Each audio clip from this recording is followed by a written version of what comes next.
খাটাখাটনি করে খাবার হয়ে যাওয়ার পর এই খাবার নিয়ে বসে থাকলে না খুব রাগ হয়। এত প্রচণ্ড গরম লাগছে, বাইরে বসে খেতে ইচ্ছে করলো না। তা যাই হোক, আমার আর বরের খাবার একসাথে নিয়ে চলে এসেছি, কারণ এখানে 3টে পরোটা আছে। একটা একটা করে খেয়ে যদি পেটে জায়গা থাকে তবে আর হাতে হাতে করে খাবো। টিটু কেমন হয়েছে বাবা? হেভি। হেভি? তোমার বসে খাওয়ার জায়গা নেই বাবা? আমাদের বাড়িতে কোনো জায়গা নেই, মেঝে টেবিল চেয়ার কিচ্ছু নেই, তো ঘুরে ঘুরে খাচ্ছ কেন সোনা? ছুদা একটু অরিকে দে, ছুদা। অরে ভাই তো, অরে ভাই তো দেখো, এতক্ষণ কিন্তু ও চুপচাপ রয়েছে, ঠিক আছে? যেই আমি বলবো তখনই চিল্লাবে, দে ছোদা একটু দে। কেন করছিস? কেন? অরে ভাই তো দে। মা খাবে কি? খিদে লেগেছে।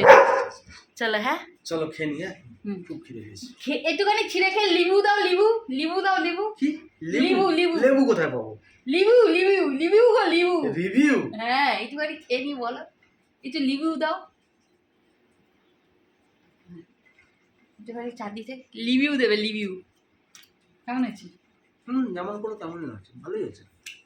সালার এক ফোটাও কথা নেই, সরে যা।